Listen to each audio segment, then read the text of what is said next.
जय हिंद दोस्तों। देखिए, आज फिर से आपके सामने एसएससी सीजीएल 2024 का प्रैक्टिस सेट लेकर आए हैं और आज के क्लास में हम सेट नंबर 5 के पार्ट 2 को डिस्कस करेंगे।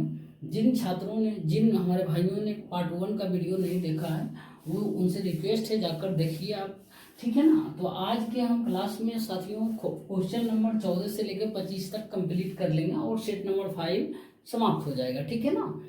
तो देखिए, पहला क्वेश्चन आपके सामने है, बहुत ही अच्छा क्वेश्चन है मेरे भाई। इस क्वेश्चन को देखिए कैसे करते हैं। बोल रहा कि एक समबाहु त्रिभुज के अंदर यानी इक्विलैटरल ट्रायंगल है, इसके अंदर किसी बिंदु से जो है ना तीनों भुजाओं की लंबिक दूरी यानी परपेंडिकुलर डिस्टेंस बोल रहा है √3 सेंटीमीटर है, 2√3 सेंटीमीटर है तथा 5√3 सेंटीमीटर है, ठीक। तो इस त्रिभुज का परिमाप क्या होगा ये आपसे पूछ रहा हूँ। बहुत ही अच्छा क्वेश्चन है। सबसे पहले हम क्या करेंगे, एक समबाहु त्रिभुज बना लेंगे दोस्त। मान लेते हैं ये समबाहु त्रिभुज, नाम दे देते हैं ए बी और सी, ठीक है ना। और त्रिभुज के इस समबाहु त्रिभुज के किसी भी एक पॉइंट से जो है ना तीनों भुजाओं की लंबिक दूरी यानी तीनों भुजाओं के परपेंडिकुलर डिस्टेंस बोल रहा है। तो ये बीसी भुजा के परपेंडिकुलर डिस्टेंस मान लेते हैं, ये हो जाएगा, ठीक है ना, ये एम हो जाएगा, ठीक। और फिर एसी भुजा के परपेंडिकुलर डिस्टेंस मान लेते हैं एन, फिर ए बी भुजा के परपेंडिकुलर डिस्टेंस मान लेते हैं ओ है, ठीक है ना। यहाँ इसको हम मान लेते हैं के, ठीक है ना, के मान लेते हैं। तो इन सभी की लंबिक दूरी दिया हुआ है मेरे भाई, एक का √3 है, दूसरे का जो है 2√3 है और तीसरे का जो है मेरे भाई 5√3 है, ठीक है ना। आप किसी का भी मान सकते हैं, जरूरी नहीं है। तो अब पूछ रहा त्रिभुज का परिमाप क्या हो। बहुत ही अच्छा क्वेश्चन है। देखिए, समबाहु त्रिभुज में क्या होता है, सभी भुजा बराबर होता है मेरे भाई। मान लेते हैं साइड ए है सभी का, ठीक है ना। अब क्या होगा ना, हम क्या करेंगे, इस पॉइंट के जो है ना, ये पॉइंट के मेरे भाई, ठीक है ना, मैं रेड मार्कर से मार्क कर देता हूं ताकि समझने में है ना जो आसानी हो। जिसे ये के है, ठीक है ना, ये पॉइंट के है। अब क्या करेंगे, हम एक काम करेंगे, इस पॉइंट के को इस वर्टिसेस शीर्ष जो है सी है इससे मिलाएंगे, फिर वर्टिसेस बी जो है इससे मिलाएंगे, फिर वर्टिसेस जो है ना ए से मिलाएंगे, ठीक है ना, ए से मिलाएंगे। अब देखिए यहाँ पर क्या हो गया, तीन त्रिभुज तो 6 बन गया मेरे भाई, ठीक है ना। लेकिन इसमें हम 3 त्रिभुज लेकर हम इस क्वेश्चन को सोल्व करेंगे। ये त्रिभुज, एक त्रिभुज बी के ए और त्रिभुज देखिए फिर ए के सी, फिर त्रिभुज बी के सी। 3 त्रिभुज बन गया, ये एक त्रिभुज, ये 2 त्रिभुज, एक 3 त्रिभुज, बस। अब देखिए टोटल समबाहु त्रिभुज का क्षेत्रफल क्या होता है, तो बोलिएगा √3/4 a², ये सभी को पता है। ये त्रिभुज का क्षेत्रफल टोटल, ये तीनों के त्रिभुज के क्षेत्रफल को निकाल के जोड़ देंगे तो बड़का वाला समबाहु त्रिभुज का क्षेत्रफल मिल जाएगा ना, बस वही करना। अब देखिए इस त्रिभुज में चलिए, त्रिभुज बी के सी में इसका क्षेत्रफल क्या होगा मेरे भाई, त्रिभुज का क्षेत्रफल आधार गुने ऊंचाई होता है, 1/2 गुने आधार गुने ऊंचाई, तो 1/2 इंटू आधार कितना है मेरे भाई ए है, ठीक है ना, इंटू देखिए ऊंचाई कितना हो जाएगा, इसका ऊंचाई के एम यानी √3 हो जाएगा। यहाँ परपेंडिकुलर डिस्टेंस तो ही दिया हुआ है ना, तो √3 हो जाएगा। अब देखिए दूसरा भी त्रिभुज में चलेंगे, त्रिभुज ए के सी में 1/2 इंटू आधार इंटू ऊंचाई होगा, तो 1/2 उसमें भी होगा, आधार भी सेम होगा, ए ही होगा, तो 1/2 ए सब में कॉमन हो जाएगा, इस त्रिभुज में भी कॉमन हो जाएगा, तो 1/2 ये कॉमन ले लिए, ठीक है ना मेरे भाई। अब बचता ऊंचाई अलग अलग, तो ऊंचाई इसका √3 है, दूसरे का +2√3 हो जाएगा, तीसरे का जो है 5√3 हो जाएगा, ठीक है ना। अब जोड़ देंगे मेरे भाई, क्या होगा, पहले क्या करेंगे हम, अब देखिए ए काट लेते हैं, ठीक है ना, ए कैंसिल कर लेते हैं, √3/4 ए बराबर 1/2 है, ठीक है ना, आराम से करना। अब देखिए √3, 2√3, 5√3 जोड़ेंगे, 5 2 7 1 8√3 आ रहा है मेरे भाई, ठीक है ना। 8√3। अब √3 कैंसिल हो जाएगा, 2 चौका 8 हो जाएगा मेरे भाई। ए बराबर 4 × 4 हो जाएगा, क्रॉस मल्टीप्लीकेशन। तो 16 सेंटीमीटर आ गया, सेंटीमीटर में है तो 16 सेंटीमीटर। तो आपसे पूछ क्या रहा, त्रिभुज का परिमाप। त्रिभुज का परिमाप क्या होता है, निसंबाहु त्रिभुज का परिमाप मेरे भाई। तो पेरीमीटर मैं लिख देता हूँ, पेरीमीटर जो होता है मेरे भाई वो 3a होता है। तो 3 × 16 बराबर कितना हो जाएगा, 48 सेंटीमीटर परिमाप इसका होगा। बस कुछ नहीं करना था, इतना करना था, ठीक है ना। देखिए थोड़ा सा दिमाग लगाना था इस क्वेश्चन में, बाकी कुछ नहीं था। और ये चीज़ें आप भी कर लीजिएगा जब प्रैक्टिस कीजिएगा, और आप लगातार हमसे जुड़े रहिए। देखिए हर एक क्वेश्चन को मैं आपको जो है ना डीपली में बताऊंगा, उसके बाद अपने आप क्वेश्चन को सोल्व करिएगा। जरूरी नहीं इससे रिलेटेड और भी आता है क्वेश्चन, वो सभी के सभी आप बनाइएगा, मुझे पूरा भरोसा है और मेरा एफर्ट रहेगा 100% कि आप हर एक क्वेश्चन को कर आइए, ठीक है ना। साथियों एक और क्वेश्चन है, और मैं चाहता हूं कि इस क्वेश्चन को आप खुद से करिए, क्योंकि मुझे लगता है ये सेट नंबर 5 का सबसे इम्पोर्टेंट क्वेश्चन है और सबसे ज़्यादा दिमाग लगाने वाला क्वेश्चन है। तो आप इसका आंसर क्या होगा ईमानदारी पूर्वक कमेंट बॉक्स में बताइए, जितना हो सके हाथ पैर चलाइए, और लेकिन इस क्वेश्चन को सॉल्व कीजिए, ठीक है ना। बोल रहा है कि 3 वृत्त जो है ना ए, बी और सी एक दूसरे चित्र में दिखाए गए हैं, ठीक है ना, ढंग से स्पर्श करती है। वृत्त ए तथा बी में से प्रत्येक की त्रिज्या जो है √2 + 1 सेंटीमीटर है। वृत्त सी की त्रिज्या जो है ना 1 सेंटीमीटर है। तो छायांकित भाग का परिमाप पूछ रहा कितना होगा, परिमाप पूछ रहा है, ठीक। देखिए 3 वृत्त दिया हुआ है, एक दूसरे को टच करता है एक्सटर्नली, और 2 वृत्त जो है ना वो समान है, दोनों की त्रिज्याएं समान है। तो तीसरा वृत्त है जो सी है, उसकी त्रिज्या 1 सेंटीमीटर है। आप नाम दे सकते हैं, ये वृत्त ए है, ये वृत्त बी है और ये वृत्त सी है, ठीक है ना। तो पूछ रहा है ये बीच का जो गैप बच जाता है ना, खाली भाग, तो इसको रंग दिया गया, पेंट कर दिया गया। तो इस पेंटेड एरिया का पेंटेड जो है ना ये इसका परिमाप क्या होगा। तो बहुत ही अच्छा क्वेश्चन है। सबसे पहले देखिए इन तीनों के सेंटर को मिला दिए हम, ठीक है ना। अब तीनों के सेंटर को मिला दिए, C1 एक का नाम दे दिए, दूसरे का C2 दे दिए, और तीसरे का जो है ना वो C3 मान लेते हैं, दे देते हैं, ठीक है। अब मैं थोड़ा सा C1, C2 और C3 को जो है ना एक तीनों को मिला दिए, एक त्रिभुज बना। अब इस त्रिभुज को हम बना लेते हैं सबसे पहले, ठीक है ना, इस तरीके से बना लेते हैं। C1 है, C2 है और C3 है, ठीक है ना। अब देखिए यहाँ से यहाँ तक का लेंथ कितना है मेरे भाई, तो ये दोनों लेंथ जुड़ जाएगा, त्रिज्या है दोनों का सेम, तो हो जाएगा 2 + 2√2 हो जाएगा। अब ये C1 और C3 के बीच की लंबाई कितना हो जाएगा मेरे भाई, तो हो जाएगा 2 + √2 हो जाएगा ना, √2 + 1 और 1 जुटेगा। फिर C2 और C3 के बीच की लंबाई यानी दोनों का रेडियस जुटेगा, तो कितना हो जाएगा, ये भी हो जाएगा 2 + √2 हो जाएगा, ठीक है ना। अब देखिए मेरे भाई यहाँ पर कुछ आपको दिख रहा, यदि 2 + √2 हम कॉमन ले लेते हैं, 2 + √2 कॉमन ले लेते हैं, तो यहाँ पर क्या होगा, देखिए यहाँ एक 1 होगा, यहाँ भी 2 + √2 कॉमन लेंगे 1 होगा, यहाँ 2 + √2 कॉमन लेंगे, तो यहाँ पे क्या होगा मेरे भाई, यहाँ पे हो जाएगा √2 कॉमन हो जाएगा, ठीक है ना, यहाँ √2 कॉमन हो जाएगा। देखिए ना सेम चीज है ना, तो √2 + 2 आ रहा। अब देखिए यहाँ 1 होता है, जब 1 होता है और यहाँ √2 होता है, तो क्या होता है, कौन सा त्रिभुज में होता है, तो बोलिएगा राइट एंगल ट्रायंगल में होता है, समकोण त्रिभुज में। जब ये होता है 90 डिग्री होता है, ये 1 होता है, ये 1 होता है, तो ये √2 हो जाता है। तो क्या किया है, सबको 2 + √2 से मल्टीप्लाई कर दिया, इसमें भी 2 + 2 से मल्टीप्लाई कर दिया। अब देखिए क्या है मेरे भाई कि ये भी बराबर है, ये भी बराबर है 2 + √2, ठीक है ना, और ये 90 डिग्री हो गया, पता है सामने कर्व है तो ये 90 डिग्री। अब ये भी बराबर, ये भी बराबर, तो ये भी एंगल बराबर होगा, ये भी एंगल बराबर होगा, तो यानी ये 90 है तो बाकी बचेगा 90, 45 हो जाएगा। बस यही करना था। देखिए ये 45 हो जाएगा, ये 45 हो जाएगा और ये 90 डिग्री हो जाएगा, ठीक है ना, 90 डिग्री। बस यही समझाने के लिए इतना हम किए थे, ठीक है ना। अब कुछ नहीं करना है मेरे भाई, देखो कैसे हम क्वेश्चन को बनाते हैं।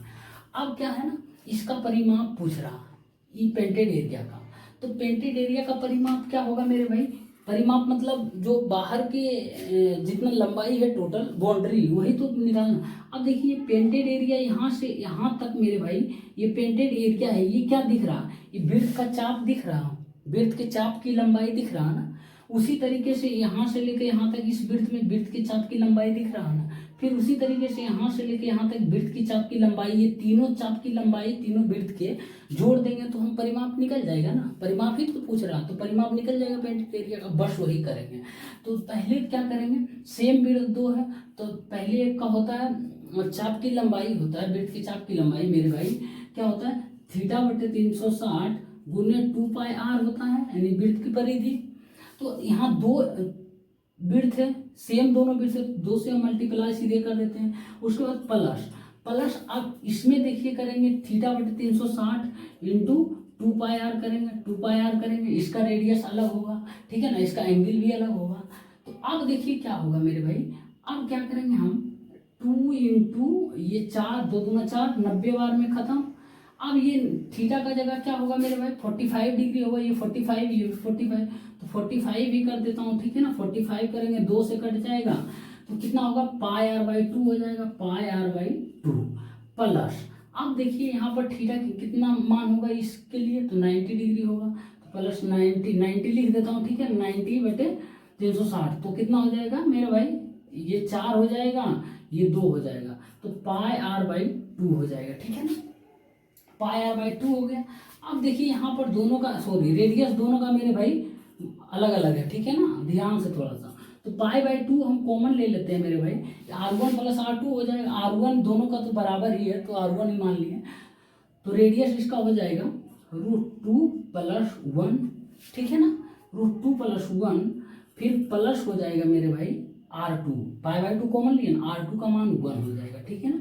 तो हो जाएगा मेरे भाई π/2 इस हो जाएगा 2 + √2। आप या चाहें तो आप √2 कॉमन ले सकते हैं, नहीं तो ऐसे भी छोड़ दीजिए, यही इसका आंसर हो जाएगा मेरे भाई। और आपसे परिमाप पूछ रहा था तो π/2 × 2 + √2 इसका आंसर होगा, ठीक है ना। बहुत ही अच्छा क्वेश्चन था मेरे भाई।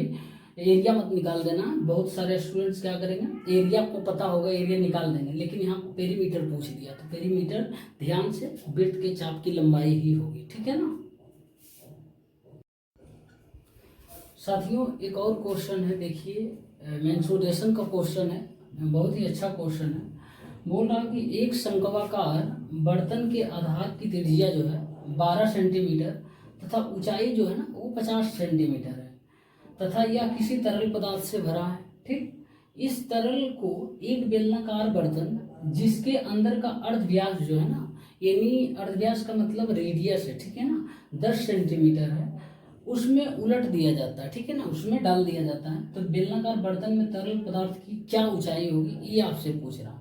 साथियों जब भी ऐसा क्वेश्चन रहे, किसी आकार के बर्तन में कुछ लिक्विड रहता है और उसको किसी दूसरे आकार वाले बर्तन में डाल दिया जाता है, तो ऊंचाई पूछेगा आपसे या जो भी पूछेगा, सिर्फ आयतन आपको ध्यान रखना, आयतन बराबर करना एक दूसरे को, ठीक है ना। ज़्यादातर केस में यही होता है। तो देखिए मैं अब थोड़ा सा फिगर भी बता देता हूँ, ठीक है ना। एक शंक्वाकार बर्तन है, ठीक है ना, तो शंक्वाकार बर्तन मेरे भाई इस तरीके से कुछ होता है, ठीक है ना। तो इसमें जो है ना इसकी त्रिज्या जो दिया हुआ है मेरे भाई वो दिया हुआ है 12 सेंटीमीटर और ऊंचाई जो है ना टोटल दिया हुआ 50 सेंटीमीटर, ठीक है ना। तो इसमें कुछ मान लेते हैं तरल लिक्विड पदार्थ है, टोटल बोल रहा है कि फुल भरा हुआ है, ठीक है ना, यहाँ किसी तरल पदार्थ से भरा हुआ, ये नहीं बोला है कि किसी खास ऊंचाई तक भरा हुआ मतलब टोटल भरा हुआ। अब इसको क्या किया जाता है मेरे भाई, उड़ेल दिया जाता है। इसमें एक जो है ना बेलनाकार है ना, हाँ बेलनाकार बर्तन में है ना जो, उसको उझल दिया जाता है, ठीक है ना। तो इसकी ऊंचाई इस तरल पदार्थ की इसमें कितनी हो जाएगी ये पूछ रहा। तो इसकी ऊंचाई मान लेते हैं h ऊंचाई तक, ये जिस इसमें लिक्विड है यहाँ इसमें आएगा तो h ऊंचाई तक आ जाएगा, ठीक है ना। अब देखिए क्या करना है, इसका आयतन हो जाएगा, यानी शंकु का आयतन मैं लिख देता हूँ, ठीक है ना। शंकु का आयतन, शंक्वाकार की जगह शंकु का ही लिख देता हूँ। शंकु का आयतन बराबर हो जाएगा मेरे भाई बेलन का आयतन, ठीक है ना। बेलन का आयतन कुछ नहीं करना था, आयतन बराबर करना था। तो शंकु का आयतन क्या होता है 1/3 πr² h, 1/3 πr²। आर इसका अलग होगा तो R1² इंटू एच इसका भी अलग है मेरे भाई, ठीक है ना, बराबर इसका बेलन का आयतन पाई R2² इंटू H2 होगा, ठीक है ना। तो अब देखिए मेरे भाई H2 मान लीजिए, H मान लीजिए, H ही मान लीजिए, ठीक है ना। अब देखिए क्या है ना, पाई पाई कैंसिल हो जाएगा मेरे भाई, 1/3 इंटू शंकु का यहाँ रेडियस क्या हो जाएगा, शंकु का रेडियस 12 है तो 12 गुने 12 गुने, और शंकु का ऊंचाई क्या है 50 है तो 50 बराबर R²। तो ये R किसका है, बेलन का, बेलन का रेडियस कितना है, अर्धव्यास, अर्धव्यास मतलब क्या होता है मेरे भाई D/2 ही तो बोला जाता है, यानी R है, R बराबर यही तो है 10 सेंटीमीटर है। तो रेडियस ही 10 सेंटीमीटर तो 10 गुने 10 हो जाएगा, इंटू ऊंचाई कितना है वही तो आपसे पूछ रहा है, यानी H ऊंचाई तक मान लेते हैं, इसमें डाला जाता है तरल तो H ऊंचाई तक आकर मतलब अट जाता है, मतलब उतना तक, ठीक है, H ऊंचाई तक रहता है। तो देखिए हम क्या करेंगे, इसको 10 × 5 = 50 काटेंगे मेरे भाई, ये 5 दूना 10 काटेंगे, ठीक है ना। अब 2 छक्की 12 काटेंगे, फिर 3 दूना 6 काटेंगे, 12 गुने 2 24 हो जाएगा। H बराबर कितना हो जाएगा मेरे भाई 24 सेंटीमीटर हो जाएगा, ऊंचाई हो जाएगा इस बेलन का, ठीक है ना। बेलनाकार बर्तन में तरल पदार्थ की ऊंचाई जो है 24 सेंटीमीटर हो जाएगा। बस कुछ नहीं करना था, आयतन बराबर करना था, ठीक है ना। यदि साथियों पसंद आ रहा है वीडियो बताने का तरीका तो वीडियो को लाइक कर दीजिए, और हमारे चैनल पर नए हैं तो सब्सक्राइब कर दीजिए, ठीक है ना। साथियों देखिए एक और क्वेश्चन आपके सामने है, बोल रहा है किसी घनाभ की भुजाओं का अनुपात जो है ना दिया हुआ आपके सामने 1:2:3 है, इसका पृष्ठीय क्षेत्रफल 88 सेंटीमीटर स्क्वायर है, तो इसका वॉल्यूम पूछ रहा है, यानी घनाभ का आयतन क्या होगा। और इस क्वेश्चन में देखिए आपको ऑप्शन दे दिए हैं, और इस क्वेश्चन को बिना पृष्ठीय क्षेत्रफल देखे इस क्वेश्चन का आंसर कर सकते हैं, राइट आंसर कैसे होगा। पूछ रहा क्या मेरे भाई, फाइनली आपसे आयतन पूछ रहा है ना। आयतन के लिए हमको क्या चाहिए, घनाभ के आयतन के लिए लंबाई चौड़ाई और ऊंचाई का मल्टीप्लिकेशन, ठीक है ना। तो लंबाई चौड़ाई ऊंचाई का वैल्यू नहीं दिया, लेकिन रेशियो दिया है इसका 1:2:3 है दिया हुआ, ठीक है ना। तो देखिए हम फाइनली इसका आयतन, यदि हम लंबाई है चौड़ाई है ऊंचाई है, ठीक है ना, ये सभी का मल्टीप्लिकेशन हो 1:2:3 यही तो आयतन होगा, यानी इसके साथ x लगा हुआ है कुछ नहीं, तो रेशियो एग्जैक्ट वैल्यू नहीं होता है ना, बताता हूँ हमेशा, फिर बता रहा हूँ, रेशियो के साथ कुछ ना कुछ एक वेरिएबल चीज जुड़ा हुआ रहता है। तो फाइनली 6x³ आ रहा है इसका आयतन, ठीक है ना। इसका आयतन नहीं पूछ रहा, तो आयतन हम 6³ निकाले यहाँ पर। तो देखिए कोई ऑप्शन ऐसा है जिसका क्यू करने के बाद 6 से मल्टीप्लाई करेंगे तो वो आ जाएगा। तो या तो फिर आप इस सभी ऑप्शन को जो है ना, ये 120 है, 64 है, 48 है, 24 है, ये 6 से डिवाइड करेंगे तो 20 आएगा। किसी का क्यू 20 है, बिल्कुल नहीं। किसी का क्यू 16 करेंगे डिवाइड, इसमें 16 आ जाएगा 6 से, तो इसमें 6 से डिवाइड करेंगे तो 8 आ जाएगा, इसमें 6 से डिवाइड करेंगे 4। क्या किसी का क्यूब यहाँ बन रहा है, कोई क्यूब बन रहा है, एक नंबर बन रहा होगा। तो आपके सामने क्या 20 किसी का क्यूब होता, नहीं होता। 16 होता है, बिल्कुल नहीं होता। 4 होता है, बिल्कुल भी नहीं होता। 8 होता है क्यूब, 2 का क्यूब होता है मेरे भाई, तो 2 का क्यूब मतलब 48 इसका आंसर हो जाएगा, ठीक है ना। 6x³ मतलब किसी संख्या के क्यूब को मल्टीप्लाई 6 से करेंगे तो वो वैल्यू, देखिए ऑप्शन कौन सा है, तो 48 क्या आएगा, या तो आप डिवाइड कर दीजिए 48 में से 6 को, ठीक है ना। तो यहाँ पर 8 आएगा, तो 8 किसी का क्यू हो रहा है, x का क्यू, x के जगह 2 आ रहा है, तो इस तरीके से आप कर सकते हैं, ठीक है ना। इसलिए ऑप्शन देखिए, ऑप्शन से हड़बड़ाना नहीं कि नहीं देते हैं, आपको सिखा रहे हैं मेरे भाई। आप ऑप्शन के माध्यम से, मैं बोल रहा हूँ 25 क्वेश्चन जब आएगा ना, आप मेरा गारंटी है मेरे भाई 5 क्वेश्चन कम से कम आप ऑप्शन से कर आइएगा, ठीक है ना। मैं वो भी अप्रोच बताऊँगा। तो फिलहाल अभी ये चल रहा है प्रैक्टिस सेट, इसको चलने देते हैं, ठीक है ना। साथियों क्वेश्चन नंबर 18 यदि समझा देता हूँ पूरी अच्छी तरीके से तो वीडियो को शेयर कर देना, ठीक है ना, अपने स्टडी ग्रुप में। देखिए बहुत ही अच्छा क्वेश्चन है, और इस क्वेश्चन की लंबाई या फिर लैंग्वेज देखकर डरना नहीं है, ठीक है ना। हम लोगों को लड़ना है, आखिरी दम तक लड़ना, फाइट करना है, पूरे हाथ पैर चलाना है, और क्वेश्चन बनेगा मेरे भाई, क्यों नहीं बनेगा। जब हम ठान लेंगे हम लोग तो जरूर बनाएंगे। देखिए बोल रहा है कि ABCD एक समचतुर्भुज है, ठीक है ना, उसमें C से गुजरने वाली एक सरल रेखा AD को मेरे भाई आगे बढ़ाकर जो है ना P पर काटती है, ठीक है ना। और ए बी को आगे बढ़ाकर क्यू पर काटती है। यदि डी पी बराबर 1/2 इंटू ए बी हो तो बी क्यू तथा ए बी की लंबाइयों का अनुपात पूछ रहा है, यानी बी क्यू बटे ए बी पूछ रहा है, ठीक है ना। तो सबसे पहले ए बी सी डी समचतुर्भुज है मेरे दोस्त, पहले बना लेते हैं। समचतुर्भुज है ये, ठीक है ना। अब देखिए बोल रहा कि सी से गुजर, पहले नाम दे देते हैं, ठीक है ना। ए बी और ये सी और ये डी दे देते हैं नाम, ठीक है ना मेरे दोस्त। अब क्या बोल रहा कि सी से गुजरने वाली एक सरल रेखा, सी से गुजरने वाली एक सरल रेखा एडी को आगे बढ़ाकर पी पर काटती है और ए बी को आगे बढ़ाकर जो है क्यू पर काटती है। इनमें सी से सरल रेखा गुजर रही है, ठीक है ना। थोड़ा सा मैं, ठीक है, सी से एक सरल रेखा गुजरा है जो एडी को आगे बढ़ाते हैं मेरे भाई ये पी पर काटती है और ए बी को आगे बढ़ाते हैं ना तो ये क्यू पर काटती है और सी से सरल रेखा गुजरा, ठीक है ना। अब देखिए समचतुर्भुज के हम जानते हैं कि सभी भुजा बराबर होता है। आगे दिया हुआ है डीपी बराबर 1/2 इंटू ए बी दिया हुआ, तो हम यदि डीपी बटे ए बी निकाल लेते हैं दोस्तों तो 1/2 आएगा, यानी डीपी 1 होगा, ठीक है ना। डीपी 1 होगा तो ए बी कितना होगा, ए बी 2 होगा मेरे भाई, ए बी 2 होगा।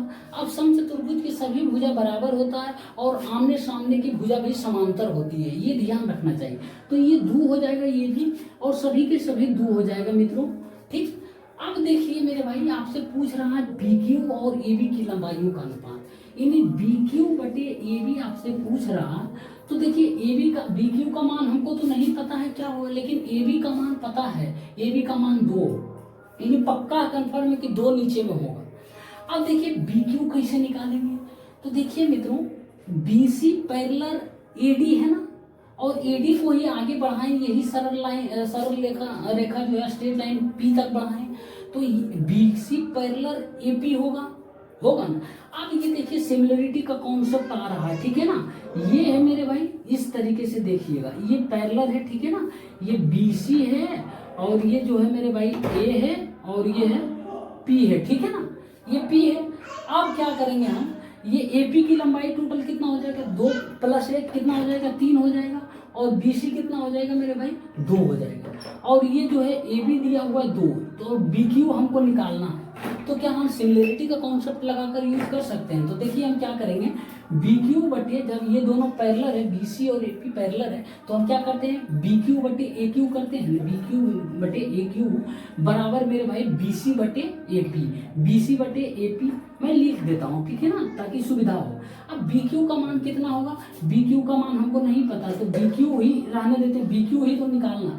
बटे ए क्यू क्या होगा मेरे भाई, ए क्यू हो जाएगा A B plus B Q होगा ना, A B plus B Q, तो यानी 2 + बी क्यू लिख देता हूँ मैं, 2 + बी क्यू लिख देता हूँ बराबर बी सी बटे ए पी। बी सी कितना होगा, 2 बटे मेरे भाई ए पी कितना हो जाएगा मेरे भाई, मैं लिख देता हूँ, ठीक है ना, ए पी, ठीक है ना। अब देखिए क्या होगा, ए पी कितना होगा, ए पी 3 हो जाएगा मेरे भाई। अब बी क्यू का मान यहाँ से निकाल लीजिएगा, तो देखिए क्या हो जाएगा, यहाँ से बी क्यू का मान 1 हो जाएगा, यहाँ से निकालते हैं, देखिए 3 क्रॉस मल्टीप्लीकेशन करते हैं, 3 पी क्यू बराबर 4 +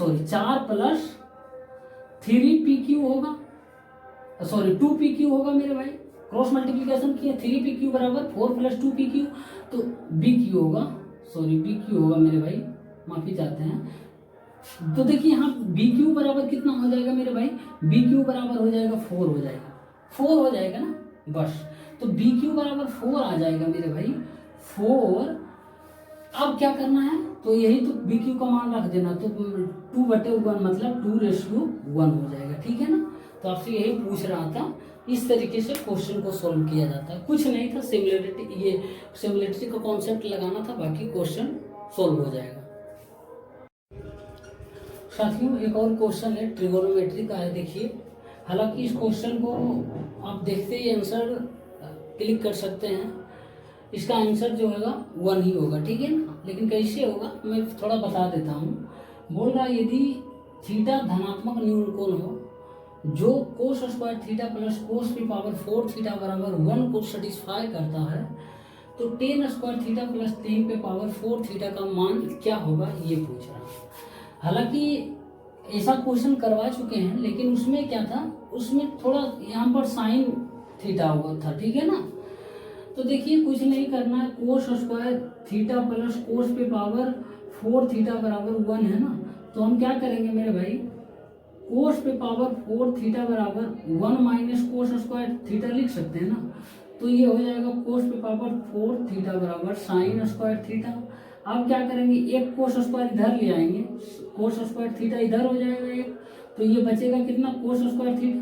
तो ये टेन स्क्वायर थीटा बराबर कितना आएगा मेरे भाई, कोस स्क्वायर थीटा, ठीक है ना। अब इसमें बैठा देंगे, टेन स्क्वायर थीटा बोल रहा हूँ, तो टेन स्क्वायर थीटा का मान क्या है, कोस स्क्वायर थीटा प्लस 10 पे पावर 4 थीटा क्या हो जाएगा, इस पे स्क्वायर करेंगे तो पावर बन जाएगा, तो ये कोस पे पावर 4 थीटा आ जाएगा। तो ये इतना का मान दिया हुआ आपके सामने 1 है, तो 1 हो जाएगा, इतना का मान 1 दिया हुआ तो 1 हो जाएगा इसका आंसर, ठीक है ना। जब भी ऐसा क्वेश्चन आए फॉर्म देख लीजिए, जितना मान रहेगा वहाँ पर उतना मान भी यहीं पे हो जाएगा, ठीक है ना। और स्क्वायर और पावर के 4 में जितना रहेगा वो नहीं रहता, जितना क्या रहेगा वो नहीं रहता, और फिर यहाँ स्क्वायर और पावर 4 में रहेगा तो वही चीज़ हो जाएगा, ठीक। साथियों काफ़ी लंबे समय बाद एक हाइट एंड डिस्टेंस का क्वेश्चन आया है। देखिए ये बोल रहा है यदि सूर्य का उन्नयन कोण जो है ना 30 डिग्री से 45 डिग्री हो जाए तो किसी खंभे के छाया की लंबाई जो है ना 20 मीटर कम हो जाती है, तो खंभे की ऊंचाई पूछ रहा कितनी है। साथियों जब भी ऐसा क्वेश्चन आए मैं height and distance special topic में बताऊंगा। कुछ कंडीशन बनता है, 30 डिग्री से 60 डिग्री हो जाता है, 30 से 45 हो जाता है, 45 से 60 हो जाता है, थीटा से 2 थीटा हो जाता है। इस तरीके के केस में सीधे आपको ट्रिक बताएंगे, डायरेक्ट शॉर्ट फॉर्म में हल करना है। तो देखिए सूर्य का उन्नयन कोण जो है 30 डिग्री पहले था, और जो है उसके बाद 45 डिग्री हो जाता है, और इस 30 से 45 डिग्री में होने में उसकी छाया की लंबाई जो है ना वो 20 मीटर से कम हो जाती है। यही तो लंबाई मान लेते हैं, ये छाया है, इसकी छाया यहाँ तक जाती है, ठीक है ना, यहाँ से लेके यहाँ तक। लेकिन अब 45 डिग्री होता है तो यहीं तक जा रहा है, यहाँ से लेके यहीं तक जा रहा है, ठीक है ना।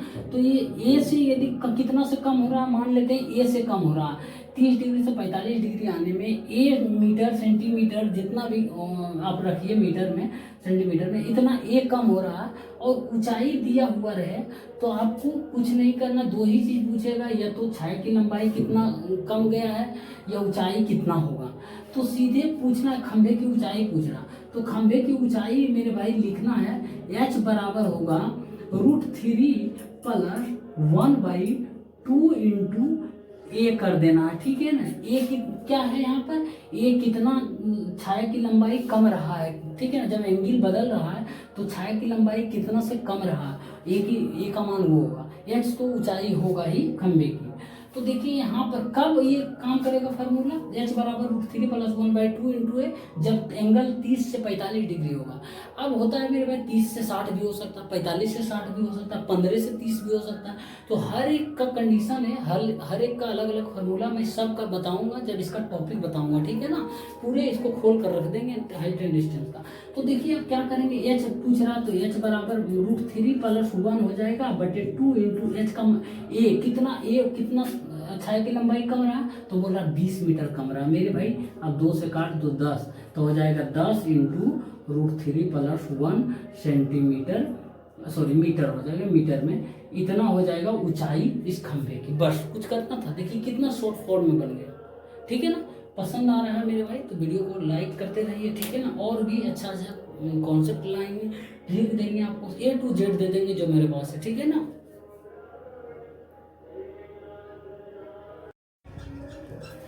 मेरे भाई एक और क्वेश्चन है, देखिए बोल रहा कि 50 सेंटीमीटर लंबाई का एक लोलक यानी पेंडुलम है एक, जब डोलता है यानी रोटेट करता है तब 16 सेंटीमीटर का चाप बनता है, ठीक है ना।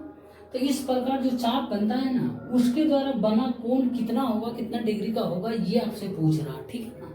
तो सबसे पहले देखिए हम पेंडुलम बना लेते हैं। एक पेंडुलम है मेरे भाई, ये पेंडुलम है, ठीक है ना। ये पेंडुलम मान लेते हैं, यहाँ पर लगा होगा कील है, ठीक है ना। तो ये रोटेट करता है मेरे भाई, इस तरीके से रोटेट करता है ना जब, तो ये 16 सेंटीमीटर का चाप बनाता है, यानी 16 सेंटीमीटर का चाप, ये टोटल जो है ना 16 सेंटीमीटर का वो चाप बनाता है, ठीक है ना। तो आपसे पूछ रहा है ये चाप जो बनाएगा इस एंगल का माप कितना होगा चाप के द्वारा, यही आपसे आपको पूछ रहा है, यही आपको बताना है, ठीक है ना। तो और 50 सेंटीमीटर लंबाई है, तो ये 50 सेंटीमीटर लंबाई है, तो ये भी लोलक यहाँ तक आता है रोटेट होकर, ये भी 50 ही होगा, ये भी 50 ही होगा, यहाँ तक जाता है फिर आता है, इसी तरीके से होते रहता है और 16 सेंटीमीटर तक वो जाता आता है, ठीक है ना, इसी रास्ते में होते रहता है। तो अब देखिए 50-50 ये रेडियस है, आप समझ गए होंगे कि क्वेश्चन कर क्या रहा। तो आपसे थीटा पूछ रहा, तो देखिए चाप की लंबाई दिया हुआ, त्रिज्या दिया हुआ है, इसका वृत्त एक तरह से वृत्त ही है ना, वृत्त का तो ही होगा, तो वृत्त का त्रिज्या दिया है, तो थीटा नहीं निकलेगा। तो चाप की लंबाई का फॉर्मूला क्या होता है मेरे भाई, मैं लिख देता हूँ, चाप की लंबाई का फॉर्मूला होता है मेरे भाई थीटा बटे 360 डिग्री इंटू 2 पाई आर होता है, ठीक है ना। तो चाप की लंबाई दिया हुआ है 16 सेंटीमीटर बराबर थीटा हमको निकालना है, वही पूछ रहा। तो थीटा बटे 360 इंटू 2 इंटू पाई का मान 22/7 इंटू आर जो हो जाएगा 50 हो जाएगा, ठीक है ना। तो अब देखिए क्या करेंगे दोस्तों, यहाँ 1 0 1 0 खत्म हो जाएगा, 2 18 बार में हो जाएगा। अब देखिए क्या करेंगे, 11 बार में ये कटेगा, 9 बार में ये कटेगा। ध्यान दीजिएगा, 11 5 बचा हुआ है, 7 और 9 बचा हुआ, तो थीटा बराबर हो जाएगा मेरे भाई ये 16 गुने 9 गुने 7 बटे 16 गुने 9 गुने 7 हो जाएगा, क्रॉस मल्टीप्लिकेशन बटे 11 गुने 5, तो 11 गुने 5 हो जाएगा 55 हो जाएगा। मैं डायरेक्ट नहीं लिखता हूँ, ठीक है ना। अब इसको मल्टीप्लाई करेंगे तो 9 63 16 63 गुने 16 करेंगे, 16 48 16 96 8 10 के 0 बाकी 1008 1008 आ रहा मेरे भाई, तो यहाँ लिख देता हूँ मैं, ठीक है ना, 1008 बटे ये 55 आएगा, ठीक है ना। अब थीटा बराबर आ रहा, तो अब इसको हम डिवाइड करते हैं, तो 55 एकम 55 हो जाएगा मेरे भाई, 55 एकम 55 45 आएगा, 45 और 8 आ रहा, ठीक है ना। 45 नमा 55 नमा 55 नमा कितना हो जाएगा, 55 458 था ना, 458 55 नंबर कितना हो जाएगा, 9 5 45 के 5 बाकी 4 9 5 45 और 49 नहीं 8 बार में होगा, 8 बार में कटेगा, तो 8 5 40 के 0 बाकी 4 8 5 40 और 44 440 आएगा, तो बचेगा 18, तो 18 बचेगा मेरे भाई, 18 बचेगा, फिर एक 0 होगा, 18.55 दिया 165 हो जाएगा, 18.3 डिग्री आएगा इसका आंसर, ठीक है ना। थीटा बराबर 18.3 डिग्री, ठीक है ना। आप डिवाइड कर सकते हैं, इतना आ जाएगा, ठीक है ना। तो इसका ये राइट आंसर होगा, इस तरीके से करना, ये फार्मूला आप जरूर याद रख लीजिए। एक और होता है त्रिज्यखंड का क्षेत्रफल, इसके द्वारा एरिया पूछता कितना बन रहा है टोटल, तो इसका क्षेत्रफल होता है थीटा बटे 360 इंटू पाई आर स्क्वायर, यहाँ पर शिफ्ट हो जाता है, ठीक है ना। साथियों एक और क्वेश्चन है, देखिए बोल रहा है यदि tan theta into ten 2 theta बराबर 1 हो, तो आपसे पूछ रहा है sine square 2 theta plus ten square 2 theta का मान क्या होगा। मेरे दोस्त जब ये ऐसा क्वेश्चन आए एंगल का, और एंगल से रिलेटेड जितना भी क्वेश्चन है ना, इसमें कोशिश कीजिए आप किसी एंगल का मान पुट कर दीजिए अपने मन से, और वो सेटिस्फाई कर रहा है तो उसी एंगल के मान के आधार पर आप आगे का जो वैल्यू पूछ रहा है वो निकाल सकते हैं, ठीक है ना। नहीं तो आप चाहेंगे टेन थीटा बराबर 1/2 टेन थीटा कर दीजिए, या टेन 2 थीटा बराबर 1/10 थीटा, यहाँ से एंगल का फाइनली एंगल का ही मान निकालना पड़ेगा। तो एंगल का मान निकालने से बेहतर कैलकुलेशन करने से डायरेक्ट एंगल का मान ही पुट करेंगे। तो देखिए यहाँ टेन थीटा बराबर यदि 0 डिग्री रखते हैं मेरे भाई, तो बिल्कुल भी ये इक्वेशन जो सेटिस्फाई नहीं कर रहा, तो 0 आ रहा, लेकिन हमको 1 लाना है, ठीक है ना। अब आगे का मान 10 30 डिग्री पुट करते हैं मेरे भाई, 10 30 डिग्री का मान पुट करते हैं, तो 10 30 का मान 1/√3 होता है, इंटू 10 60 हो जाएगा, ये 2 × 30 10 60 का मान √3, ये आकर जो 1 आ रहा है यानी सेटिस्फाई कर रहा है मेरे भाई, ठीक है ना। तो अब आगे का इक्वेशन में जो पूछ रहा है मान, उसमें हम 30 डिग्री का मान पुट कर देंगे, ठीक है ना। तो 10 स्क्वायर 2 थीटा यानी 10 स्क्वायर 60 डिग्री का मान, √3/2 हो जाएगा 60 का मान, इसका स्क्वायर कर देना, प्लस 10 स्क्वायर 2 थीटा यानी 10 स्क्वायर 60 डिग्री, फिर हो जाएगा 2 × 30 डिग्री 60 डिग्री, तो 10 स्क्वायर 60 का तो √3 का स्क्वायर हो जाएगा, तो 3/4 हो जाएगा, प्लस 3 हो जाएगा मेरे भाई, तो 3 सही 3/4 4। अब आपसे यही पूछ रहा था क्या होगा, ठीक है ना, पूर्णांक में आंसर था, तो 3 सही 1/4 होगा, या 15/4 भी इसका कर सकते हैं, ठीक है ना, ये इसका राइट आंसर होगा, ठीक है ना। जब भी ऐसा क्वेश्चन रहे तो एंगल का मान आप पुट कर जल्दी से क्वेश्चन को निपटा दीजिए, ठीक। साथियों एक और क्वेश्चन देखिए 23 नंबर अलजेब्रा का, बहुत ही अच्छा क्वेश्चन है। बोल रहा है यदि x square plus Y square plus Z square बराबर x y plus y z plus z x, लेकिन यहाँ पर कंडीशन है कि x इक्वल टू नोट 0 लेना है आपको, ठीक है ना।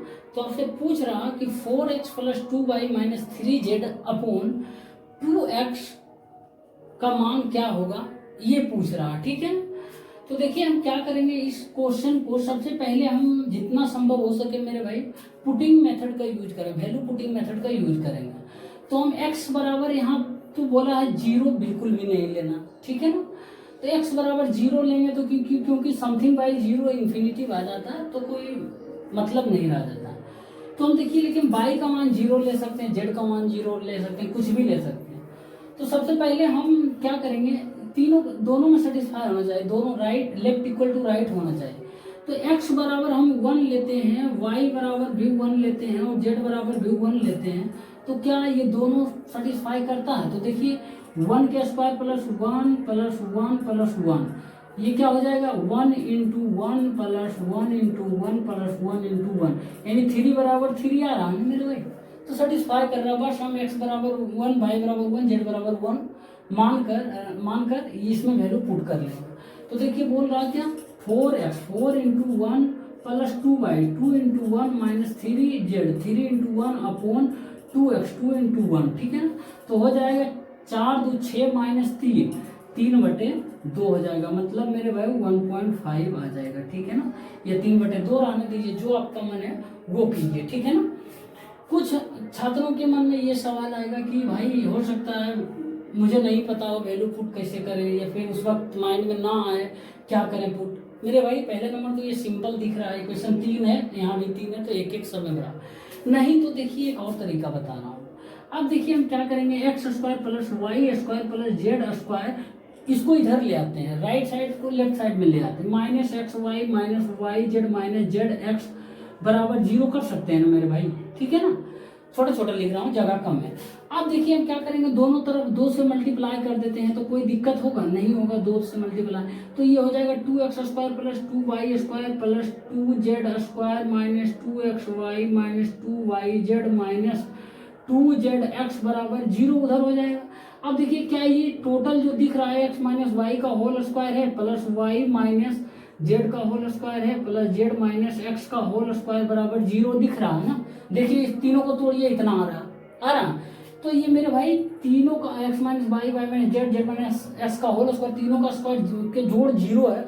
तो यदि हम ये बराबर जो है 0 कर देते हैं, इसके बराबर भी 0, इसके बराबर भी 0, इसके बराबर भी 0, यानी x माइनस वाई बराबर 0 हो जाएगा। तो फिर x माइनस वाई का होल स्क्वायर बराबर 0, तो x माइनस वाई बराबर 0, x बराबर वाई हो जाएगा। उसी तरीके से y बराबर z हो जाएगा, तो और z बराबर x हो जाएगा, ठीक है ना। तो x y z का मान तीनों बराबर एक दूसरे के हैं, x बराबर y बराबर z हो जाएगा। तो आप x का मान 2 लीजिए, y का मान भी 2 लीजिए, z का मान भी 2 लीजिए, सेम लेकिन लेना है तीनों का। तो देखिए तीनों सेटिस्फाई करेगा, जरूरी नहीं एक एक लेंगे, लेकिन लेंगे जितना भी वैल्यू तीनों का बराबर लेंगे। यहाँ पे x बराबर y बराबर z आ गया ना, तीनों बोल रहा बराबर, तो x बराबर 2 ले लीजिए, y भी 2 लीजिए, z भी 2 लीजिए। देखिए कितना आएगा, 2 2 4 चट के बारे आ जाएगा, इधर बारे, तो इधर भी 2 2 4 आएगा, 4 प्लस 4 प्लस 4 प्लस 4 बारे आ रहा है ना। सेटिस्फाई 3 ले लीजिए आप, 3 3 3 ले लीजिए। देखिए दोनों तरफ सेटिस्फाई कर रहे हैं, लेकिन होना चाहिए x बराबर y बराबर z होना चाहिए, ठीक है ना। ये फार्मूला से फार्मूला क्या अपना ड्राइव किए इसी को, तो आ गया x बराबर y बराबर z, ठीक है ना। आप आपसे भी हो जाएगा, प्रैक्टिस करते रहिए थोड़ा, ठीक है ना। हम सब कुछ करवा देंगे मेरे भाई, बस हमारे साथ शुरू से लेकर अंत तक जुड़े रहिए और थोड़ा सा वीडियो को शेयर करते रहिए, ठीक है ना। आप वीडियो को शेयर करते हैं, लाइक करते हैं, तो मुझे भी आगे मतलब बढ़िया क्वेश्चन बताने के लिए थोड़ा मोटिवेट होना पड़ता है, ठीक है ना, और हो जाते भी हैं, ठीक है ना। तो इतना करना है साथियों। एक और क्वेश्चन है, बोल रहा है यदि x बराबर 3 प्लस 2√2 हो, तो आपसे पूछ रहा है एक्स क्यू प्लस 1/x³ का मान क्या होगा। तो देखिए क्या करना है, x बराबर जो है मेरे भाई 3 प्लस 2√2 है, ठीक है ना।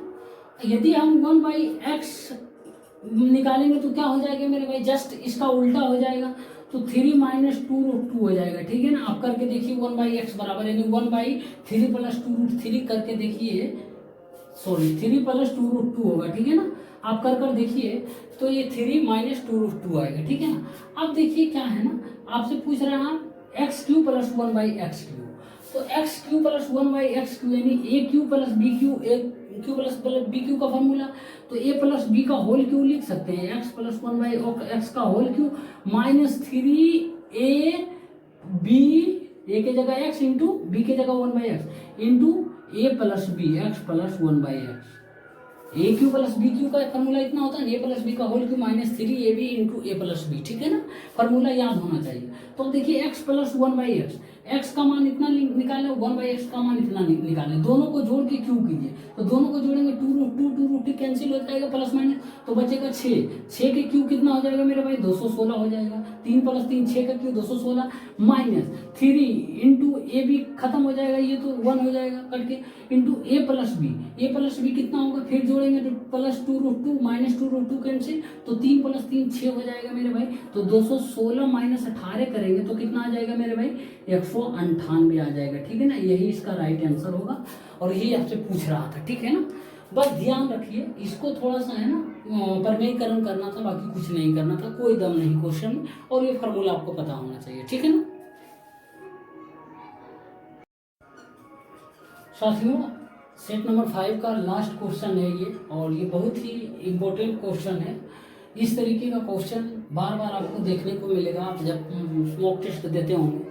बोल रहा है कि एक खरगोश जो है ना एक सियार से 300 मीटर आगे है। ठीक, खरगोश जो है प्रति मिनट 40 मीटर की दूरी तथा सियार जो है प्रति मिनट 45 मीटर की दूरी तय करता है।